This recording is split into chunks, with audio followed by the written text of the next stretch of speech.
So what is real art? So Real Art Tacoma Real Art Tacoma, and I've cleared this with Tom, is Real Art started in about 2006, if not earlier. What it started was a group of friends um, wanted to host hardcore shows in the 90s when 90s hardcore came out. And hardcore was still very frowned upon because it is punk rock's violent cousin. Mm-hmm. And so they would actually host shows at VFW halls, much like we currently have in Tacoma in the East Side Yeah. on 38th. But they did them in University Place behind. There's a 7-Eleven in University Place, and there's a VFW hall there that they used to host shows at. And they nicknamed it, called it the Hall, which was just a VFW hall. Mm-hmm. But they were having to rent it for 400, $200 a night, and all the money that they made had to go back to the rental, had to go to renting the equipment, renting the space, renting whatever else they needed. So the bands got nothing. They just did it for the love of the music. And then from there, it transitioned to, why are we spending money on a venue rental when we could just buy our own venue and make that same money, have as many shows as we want, and have our own space? So the hall transitioned into the junkyard. If you ever gone to Real Art, there is on the entranceway, if you go past the front desk, there's a big wooden plaque right to your right that says the junkyard. That was the first entity where they started to find their own space and build their own space. That lasted 6 months. Fire Marshal.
This location has been Real Art for how many years?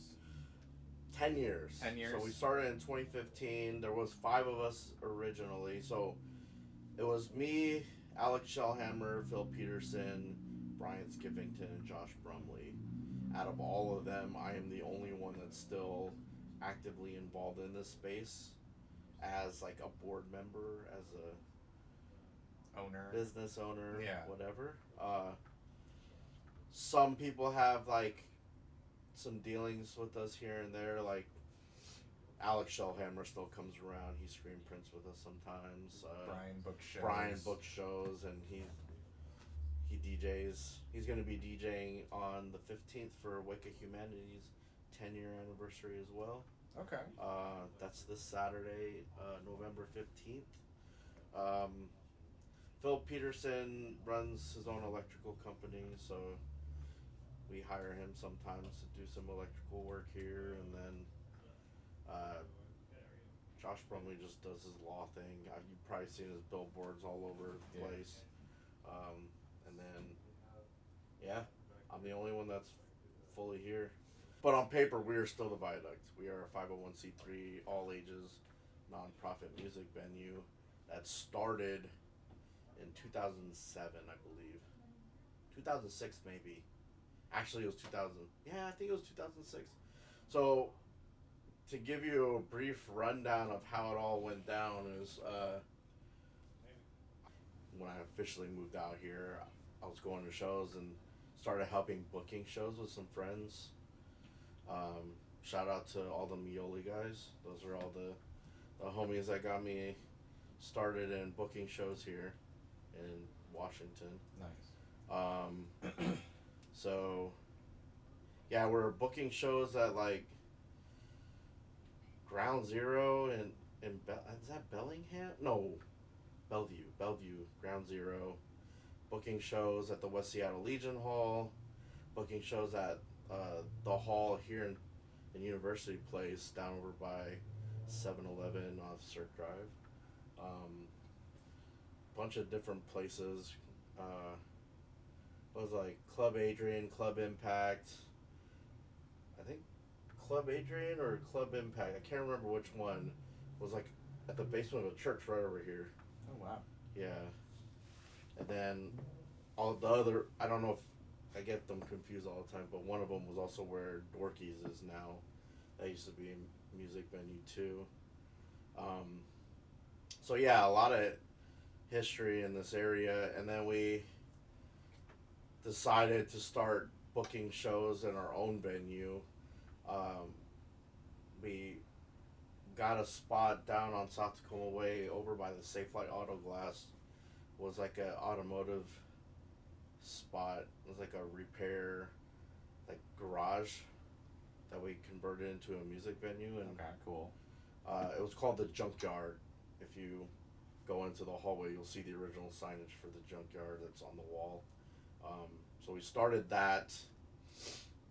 It was a huge group effort from all the people in the Tacoma hardcore scene. So it was like Jeremy Bushnell, Zach Ellis, Justin Stike, like all the guys from like Power and like Bremerton, the Tiki House dudes, like so many people were involved in starting the Junkyard.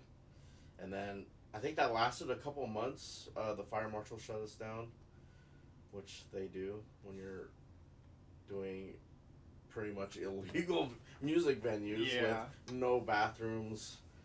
Run on generators. Yeah, we're running on power, but like everything is just like, not up to codes or anything. So why would it be? You're a bunch of young kids from the hardcore scene. Why would it be up to code? I think it was because of the Tacoma volcano advertising our shows. Is why we got shut down.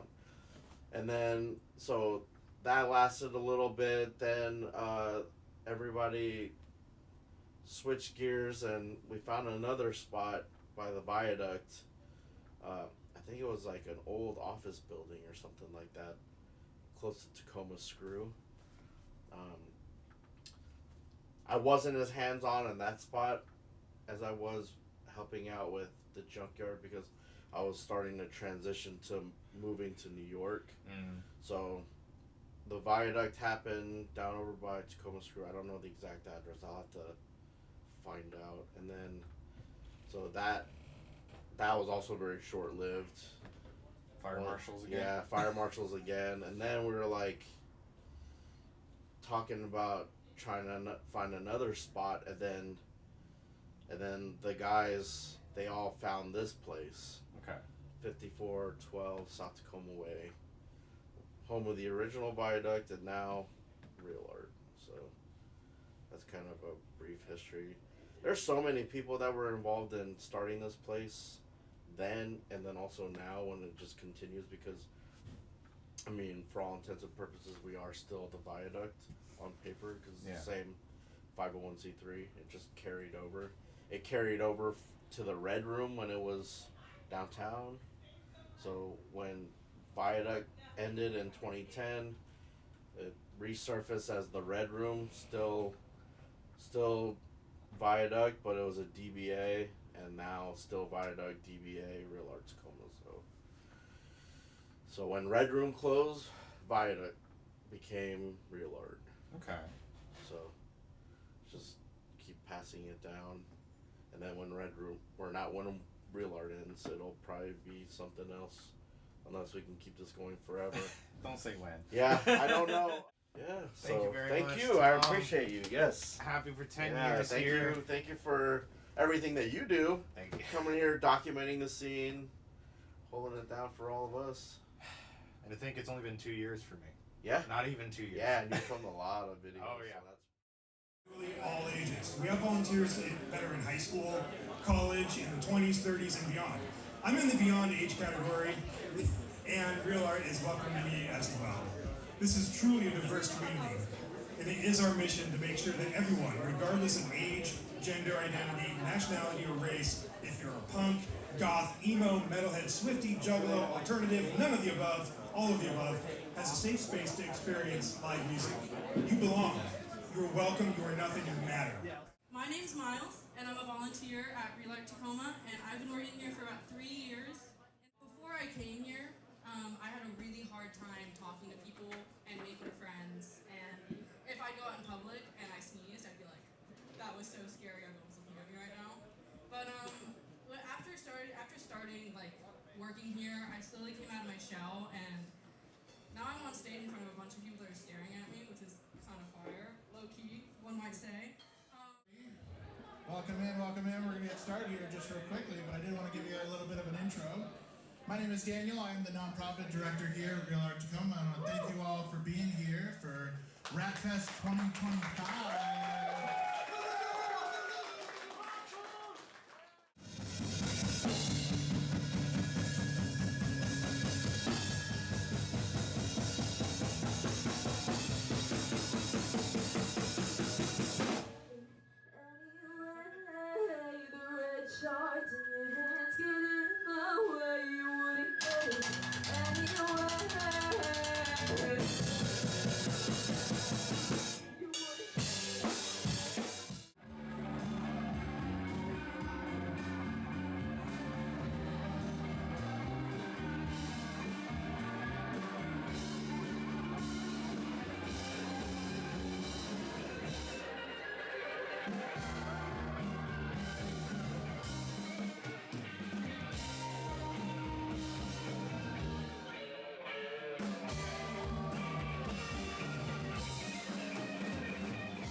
I was like, Alright. So, Alex, yes. what do you do? I sing and play guitar in my band Alex Vile.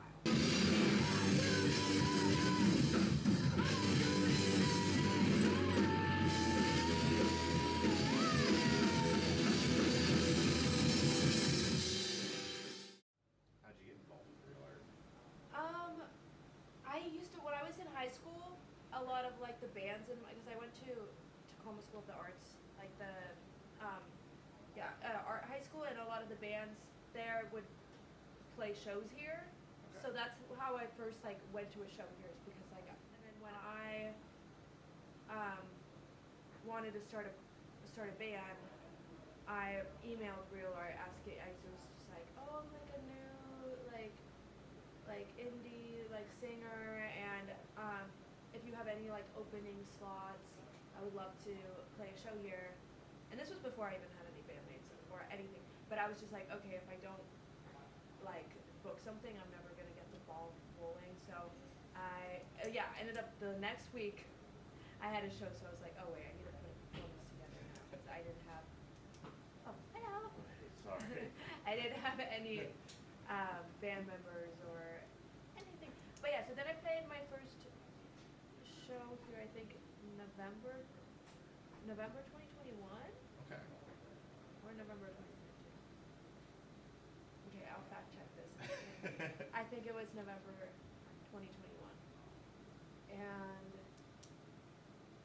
yeah, and then I think like my first few shows were just here. Like I only played Real Art, like, and then I ended up getting a job here 3 years ago from just knowing Tom because I played here all the time.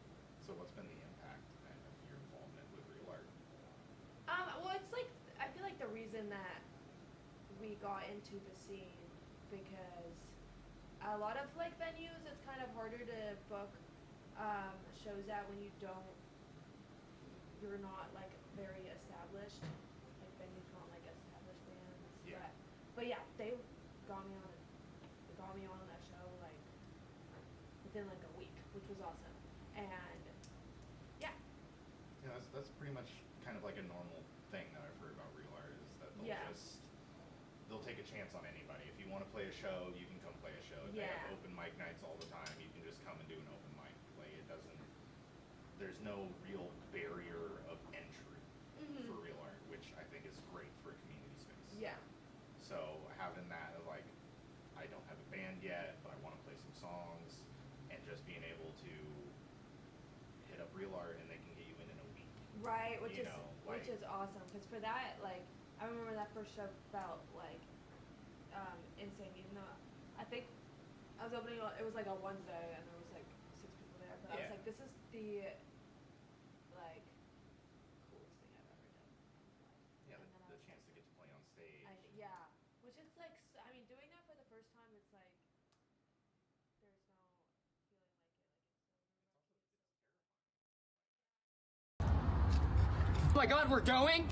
It's the Pugistine Report. We're here with Flood Theory.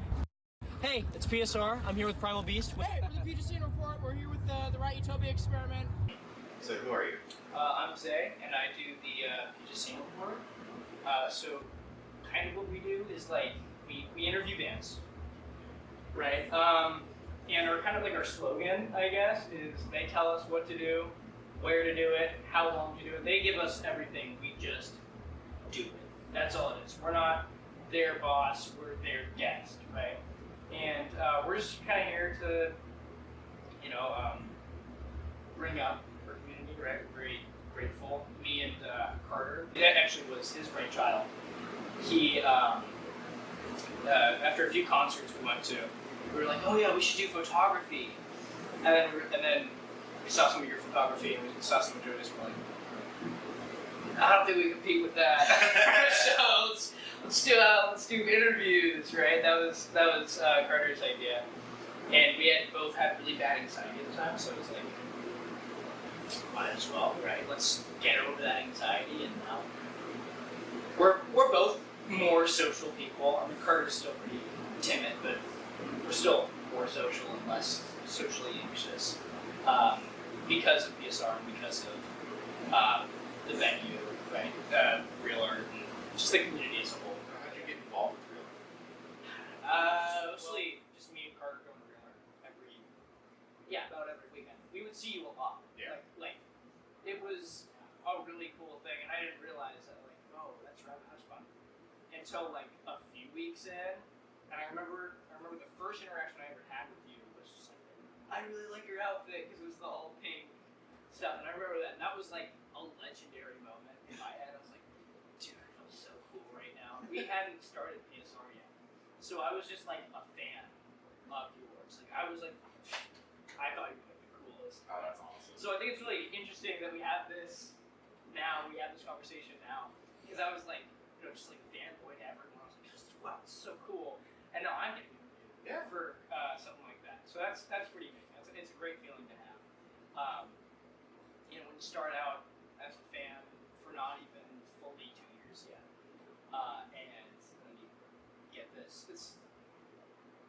it makes me, you know, it makes me a little prideful, but it's still like a little humbling. I get it. I absolutely get it. It's like when we talked to Slice of Life Pizza, and you said like, "Oh my God, you're like a celebrity," and it's just like that just threw me for a loop. Yeah. You know, I had that interaction with you. I had an interaction with another new photographer in the scene. I believe his Instagram handle is like Kerr. Mm-hmm. Yeah, and it's just like he's telling me, it's like, you're the reason that I started doing music photography. Yeah. And it's like that blew my mind. Yeah. So you came here with Real Art just to come to with your friends, see some shows, started doing the PSR. Yeah. P2C recorder. So like, what's the impact on your life been? On my life? Well, so I've met so many great people because of it.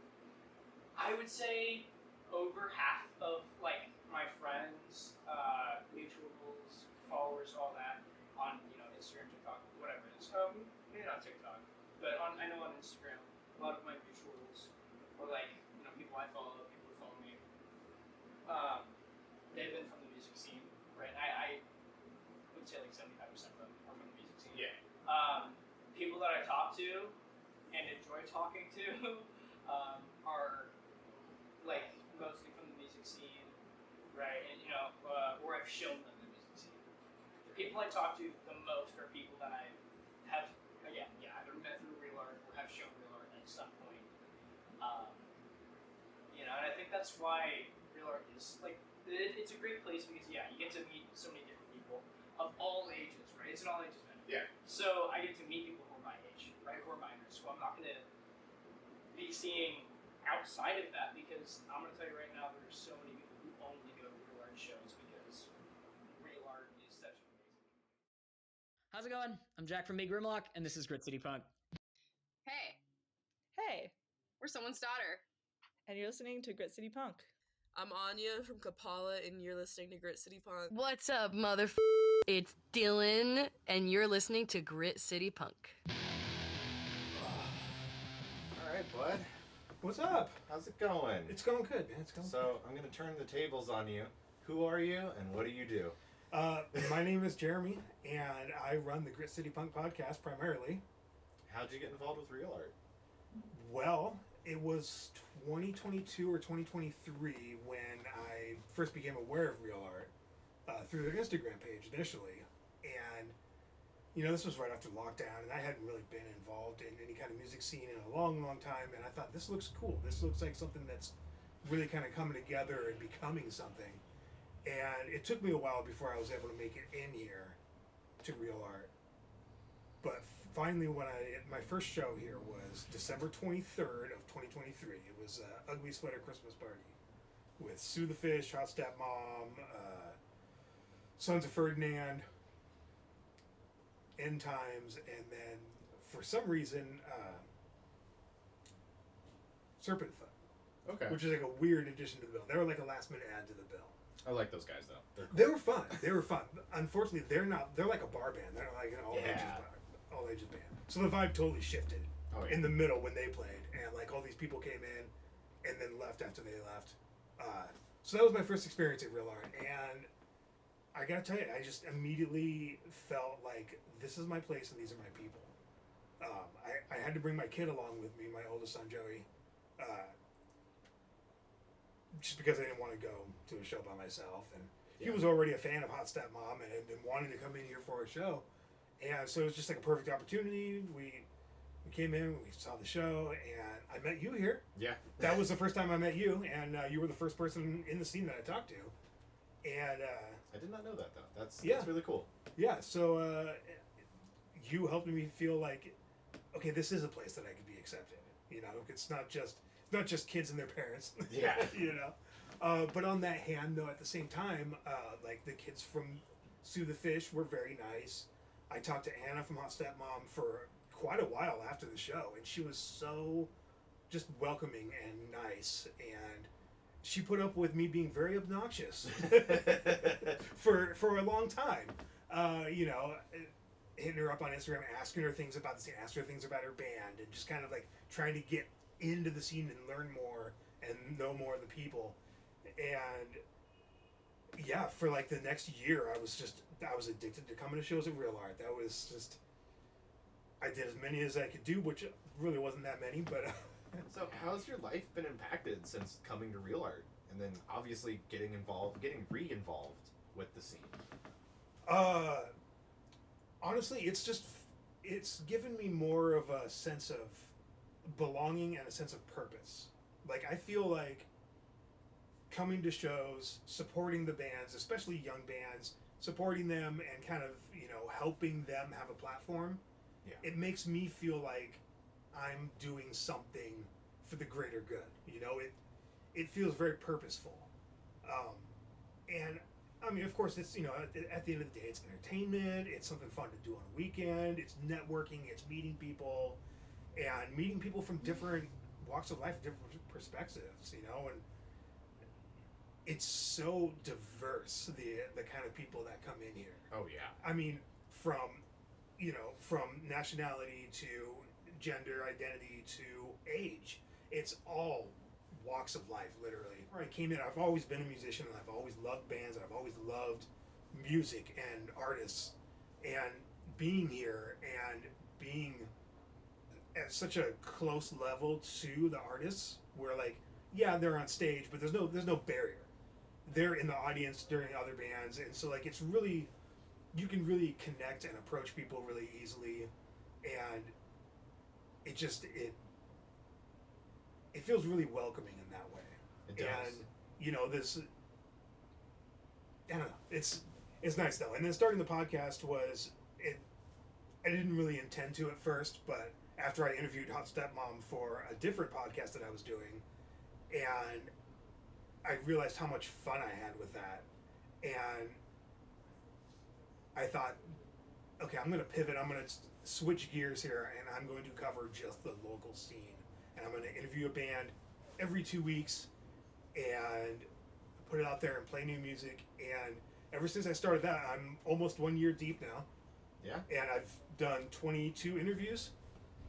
And I mean, it's just the amount of people that I've met, the amount of people that I've talked to and have reached out to me to ask me, you know, questions about the show, or to be on the show, or be featured. It's just, it really feels good. It feels like I'm part of something that's bigger than just me listening to music. Yeah.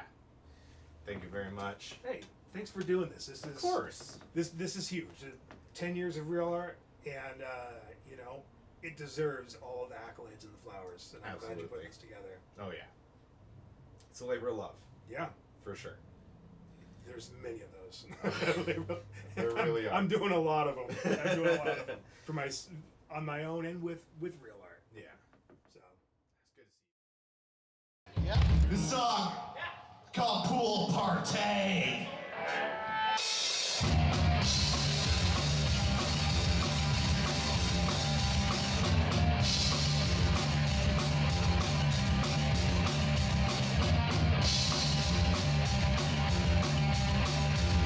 Who are you?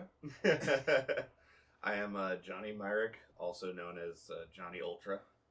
What do you do? I do so many things. My friends like to call me the only drummer in Tacoma. Yeah. So, yeah. How'd you get involved with Real Art, man? So, I remember when the place was first like opening up and everything, I thought an all ages venue was the coolest fucking idea on the planet. Because like the only other one really is the Chuck in Bremerton. So, you know, I had some free time because it was, you know, 10 years ago. I think I started coming around about 8 or 9 years ago, and you know, they needed volunteers, so I said screw it, and you know, I'd work the door sometimes, or there used to be a snack booth here that I'd volunteer at too, and it was just great being able to come to all of these shows and basically help out the music community before I was directly involved in it by playing music. Yeah, so how has your life been impacted from like volunteering or Real Art and just coming here in this space in general? Oh man, this spot is genuinely one of the most important places in Tacoma to me. Just because, even just from the friends that I've made because of this venue, but there's just something that's extra fulfilling about having a space like this and being able to say, hey, you know, I've been here, I've helped here, even the slightest little bit, you know. I haven't done a whole lot for this place, but you know, this place has done a lot for me, and just to be able to say that I've been here and seen it grow and change over the years is crazy. So someone who's 14 who can come here, see a show, and they go, man, this place is really cool. Oh, I can volunteer here. Exactly. That even too. at 14, they can volunteer here. Yeah. You know, they can learn to run sound. They can run door. Like, yeah. Like, you can learn how a show works before you even play your first show. Yeah. And even if you don't have any intention of starting a band or playing a show, the fact that you have these skills that you wouldn't otherwise have, and they're just given to you, you know? Like, you just have to show up. It's so hard for people who want to, like, learn how to do sound for a show to figure out a place to learn how to do sound. It's here. It's here. Just come here. Just come You're here and like, volunteer. Yeah, hit up that monthly volunteer meeting. I forget when it is, but I mean the first or second Tuesday or something. Something like that. Yeah. I'll have check the calendar. So, who are you, and what's your involvement with the community? So my name is Jason Rary, and I have been coming to this place since before it was called Real Art. It was the Viaduct, and it was then, and it is now, just the one place that I'm able to be, like, feel like I'm me in the world, and like where I'm supposed to be at any given time when I'm here, and just the community, like you just said, the community of people that come in and out of this building are so important to me on so many different levels. Like, when I was younger, coming here and I saw Bury Your Dead and Suicide Silence at the Viaduct, like, I had the same feelings as I do now when I'm inside here. It's just it's almost an unexplainable feeling of, like, where music and people and just the community of people that all gather, whether you know people here or not, it's like the most amazing thing. Like, I often find myself staring and looking around at just everybody around me and just taking in, like, how they're enjoying the experience or whatever they're getting from this place. I see it and, like, I feel it within everything in me, because I have been going to shows at places like this since I was like 8, and like I lived across the street. I grew up in upstate New York, and I had the luxury of being able to live across the street from a very tiny venue, tinier than this place. I think it was called Cobra Law or something. I was in Olean, New York, and I used to walk across the street and just absorb music that I never would have come across if it wasn't for the scene.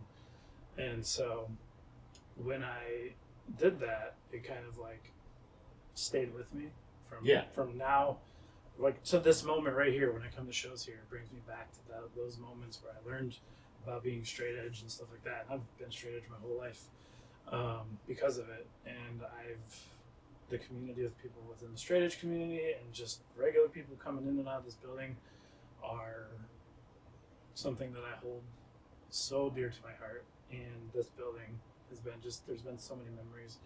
And now I have a 9-year-old daughter that I bring to this place, and I can see it in her when the first show I brought her to here was Tears of Joy in November of 2023. And I have videos of her just letting loose. She watched Moshers mosh and then started moshing like that. Oh yeah, great way for a young kid to bust out some energy. Yeah, and I think I'd like to think that she felt very comfortable and safe in this place to be just herself and just enjoy music in general, and like that was what happened to me when I was 8, and so and if I can carry that on, and then it's kind of transferred into like Tom here. Tom and a couple other guys, they recognized that I was like here for good reasons and purposes. Like I get called the pit dad. Yeah. Because like I make sure everybody's okay, and like that correlated into me working here, starting to work here on days where they need extra help for like big crowds and stuff like that. And I got to work JAG, the final JAG that was held here, and that was a moment in my life that I will never forget. Just being able to see all those bands and just be, I was on stage with Terror basically, and that was an amazing moment for me, and just it all wouldn't have been possible if it wasn't for this place, Tom, and the scene, and just like I hold it on a pedestal of important things in this community and in my life. So then it's had a pretty big impact on you then, hasn't it? Absolutely. I tell Tom, like 9 times out of 10 when I'm here, just being here, not working here, I'm here until like the last person's here, because like I always say, oh well, it's the worst part of the night, and people are like, what are you talking about? I was like, it's the end of the show. It's the end of the time that I feel the most me and safe and where I want to be at any given moment. And so like, yeah, this place is very, very important to me, and however I can maintain it, keep it up, keep it going, keep the scene alive, that's what I want to be here for. Nice. So you've been coming here since it's been the Viaduct. Mm-hmm. So 2007, yeah, 2008 was some of the years that I was here. The Bury Your Dead and Suicide Silence show, I can't remember what year it was, 2009, 8, something like that. But yeah, and then other people that had attended that show were like, oh, yep, I remember that show, and just the vibe, and like, I lived right down the street, so it was another one of those places where I just could walk to it and be here. And thank you for joining me. Good to be here. So, who are you and what do you do? My name is Sky. I am the director for the Live It Out Loud program, which is a 8-week summer camp that happens in the Tacoma area. We are part of Ted Brown Music Outreach, which is a nonprofit through, Ted Brown, but it's a separate entity, which is a nonprofit and outreach that also does instrument donations, refurbishing instruments and getting those into the hands of people that couldn't otherwise afford them. We also have a music therapy section, and we just opened a new new building downtown on Tacoma Avenue, where we'll have rehearsal spaces available eventually, and an event space for artists and other things that can be used out of that building. Okay. Prior to getting involved with Live It Out Loud, what was your involvement with Real Art? Nothing too directly. The Live It Out Loud program has been my biggest interaction with Real Art, where they let us use the building on off nights to hold our clinics, and we do usually 10 to 12 meetings throughout the summer that all occur here. We also have one of the shows here usually, as well as our performance boot camp, which we get everybody together and show them how to do crabcore on stage and stuff. Nice. But just Real Art's been an amazing partner for us, because it's part of the, us the only all ages venue that Tacoma has that's purely dedicated to an all ages experience. And since we work with youth ages 12 to 18, it's really important for us to be plugging into community spaces that are involved in the all ages scene, but also like really dedicated to fostering that. And it's sort of a shoe-in too, like when the bands, especially after the summer, a lot of times they'll stick together.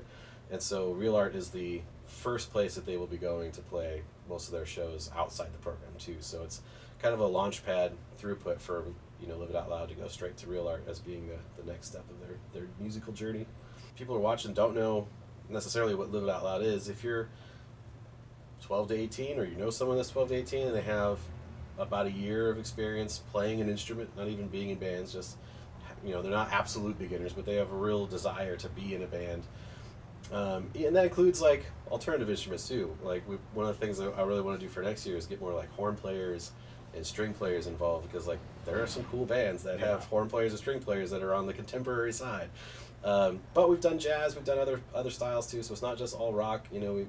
Obviously most bands end up in kind of the alternative rock vibe, but we've had every kind of style in there.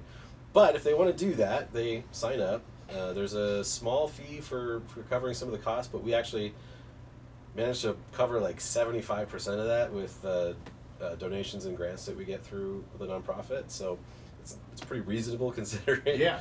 And then that gives you 8 weeks of this rock and roll experience of, like I said, you get signed to a band, you get to meet all your bandmates, and then you meet your mentor, and you immediately start working on a set list for a 15-minute set for usually 3 shows throughout the summer, as well as a number of clinics. We go over stage etiquette, we go over songwriting, we have all these clinics to kind of help plug in more information to the experience. Right. So, who are you and what do you do? Well, my name is Joey. I take photos around the Seattle and Tacoma area for DIY shows. How'd you get involved with Real Art? Well, I pretty much grew up right around the South Tacoma area, and I've walked by this building many times, and I'm like, oh, that's pretty cool, an all ages venue. And this was like years ago, by the way. And then I don't know, I'd say maybe 2021, 2022, I got like a sponsored post from them recommended for me on Instagram. I'm like, oh, that's that place on South Tacoma Way. So I gave them a follow, and I've been meaning to come here and stuff, but I ultimately just never got around to it until one day this band that I was mutuals with for a long time, Hot Stepmom, they were advertising the show here. I'd like to say December of 23, I'd say. I think so. Yeah. 'Cause wasn't that the show that you and your dad came to? Yeah. That's where your dad met me. Yeah. So yeah, that was your guys' first show. Yeah, but I saw that, and I'm like, I might want to go to this. And then, funny enough, my dad comes up to me a couple days later, like, hey, have you heard of this place called Real Art? I'm like, oh yeah, I'm probably gonna go there soon. He's like, well, there's this really cool looking show, and that's coming up in December. And he's like, have you heard of Hot Stepmom? I'm like, yeah, I'm gonna be going to that. So we ended up going to that, and honestly, ever since then, I've never had enough Real Art. Yeah. Yeah. So you've been here, God, probably about just as much as I have. Oh yeah, probably 40, maybe 50 times. Yeah. I mean, when this place just has a constant stream of shows, it makes it really easy for us as photographers to just go, I'm just going to be here all the time. I don't even have to worry about where I'm going to be going to do photos. Exactly. So, you're here a lot with, do you come by yourself or do you bring your friends sometimes? I'd say I come by myself most of the time. A lot of times I'll go with my dad, or sometimes I'll even bring my friends, whether they're friends from the scene or even just friends that don't normally go to these shows. I'll still bring them along sometimes. So how's your life been impacted from coming to Real Art, doing photography, and being a part of this community? Honestly, I wouldn't be doing what I'm doing right now if it wasn't for Real Art. I'm gonna be honest. It basically just gave me just a new. You know how sometimes you feel like you need to have a purpose in life? Yes. That pretty much gave me a new look on that. I'm like, okay, yeah, this is what I want to do. This is what I want to be doing. I want to go to shows. And then later on I was like, it'll be cool if I try to take photos. And Real Art was the first place I tried that at too. And I've still probably shot here more than I have anywhere else. Yeah, I think at this point I have shot here more. Well, I did shoot at the Plaid Pig a lot. That was my first main venue. That's where a lot of my full recorded sets are. Mm-hmm. But since they've closed down years ago, well, a year ago at this point, I've just been coming here so much, and the scene is amazing. The community is amazing. This venue space is fucking phenomenal. I get to shut down the store to run interviews for this. What other venue space could you do that in? Yeah. There's no place like Real Art. No, there's really not. No. It's this wonderful, intertwined, loving community, and doesn't matter if you're neurotypical, neurodivergent, gay, straight, gender fluid, nothing. It doesn't matter what you identify as. You can just come here, have a safe space. No one's gonna freak out about you. It's just beautiful. 100%. At this point, I've been to maybe probably over 20 different venues at this point for whether I'm shooting or just going to shows. I've been to bars. I've been to the Seattle public parks in Seattle for DIY stuff. A couple other restaurants, and there's even like other all ages spaces like the Vera Project or the Charleston that's out there. But there's nowhere like Real Art, and all my Seattle friends are probably annoyed about how much I glaze Real Art. At this point, I'm always saying, oh yeah, you guys should go to this Real Art show. You guys should come to Real Art. Like, there's just no place like this. Yeah, and it's beautiful. It's one of the jewels. It really is.